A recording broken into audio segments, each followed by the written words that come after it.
আমার বুকটাকে নিজের বালিশ মনে করে এখানে মাথা। হ্যালো, বের হচ্ছ? দেখো আজকে কিন্তু ইম্পর্টেন্ট কিছু কথা আছে, তুমি কিন্তু একদম দেরি করো না। আরে আমি বের হয়ে গেছি। আচ্ছা ঠিক আছে, আসতেছি।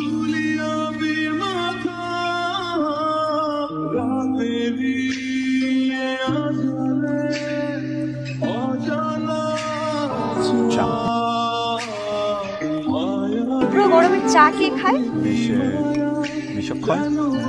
মানে আইসক্রিম কোথায় তৈরি হয়েছিল জানো? সেটা জানাটা কি এখন খুব বেশি জরুরি? সেটা যদি তোমাকে না জানাতে পারি তাহলে গরমের ভিতরে চা কেন খাচ্ছে এটা রহস্য উন্মোচন তো বুঝি হবে। সেই রহস্য উন্মোচন করতে আমি একদম ইন্টারেস্টেড। আপনি কিসে ইন্টারেস্টেড প্রিয়তম? তোমার কালকে আমার এনগেজমেন্ট, তুমি আমার সাথে ফাইজলামি করতেছো? কবে এনগেজমেন্ট? কালকে। তুমি বলো যে এই সময় এসে আমি এখন তোমাকে কি বলবো? ভালোবাসবো। এগুলো না, আমার মাথায় কিছু কাজ করতেছে, তুমি কি বলবা? আমার বুকটাকে নিজের বালিশ মনে করে এখানে মাথা।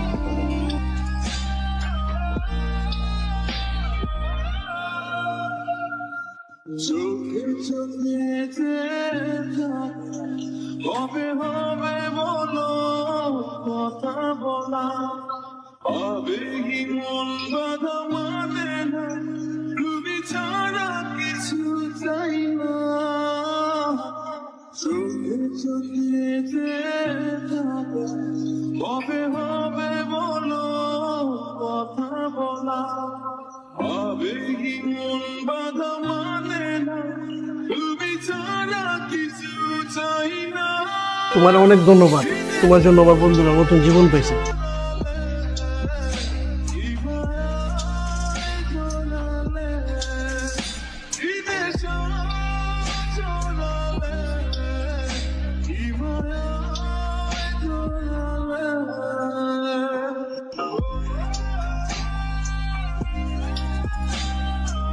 তোমাকে দেখতে কেমন লাগছে জানো? 90 দশকের মধ্যবিত্ত ঘরের বউয়ের মতো। সরি, আমি তোমাকে কখনো দিতে পারিনি। গহনা তো আছে আমার কাছে, কিন্তু ওই যে অনেক বেশি ভারী তো, তাই পরে নিয়ে রেখেছি।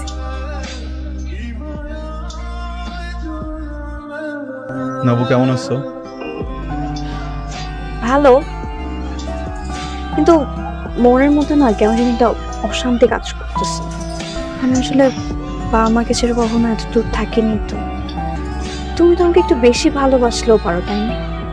তাহলে তো আর এই কমতিটা থাকে।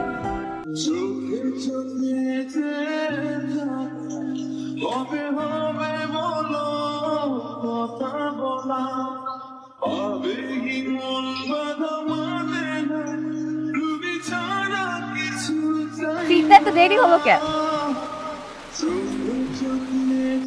বাসে ঢোকার সময় দীপকের সাথে দেখা হয়েছে, বুঝছো? বললো বাড়িওয়ালা নাকি আমাদেরকে নিয়ে ওর সাথে চিল্লাচিল্লি করতেছে।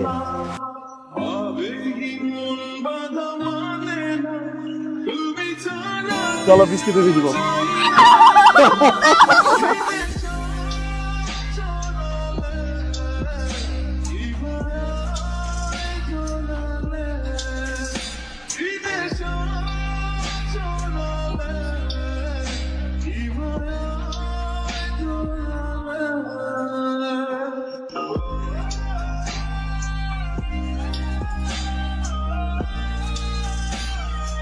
কি হয়েছে?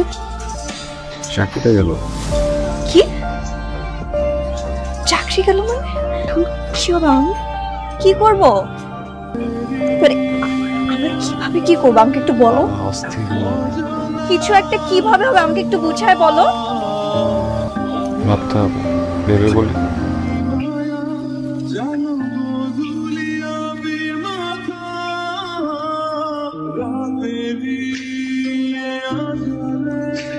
মা, গয়নাগুলো বিক্রি করে দিয়ে তোমার একটা ব্যবসা শুরু করো।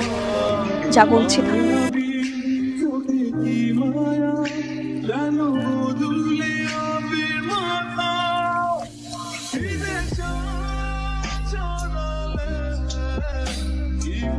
হ্যালো,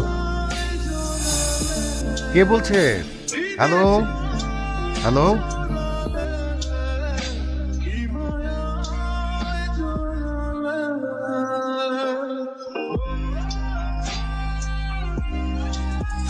আমি যখন বাসায় ফিরতেছি হঠাৎ করে ফিরতেছে বুঝছো, দিয়ে বলে যে কালকে থেকে আমি জয়েন করতে পারবো।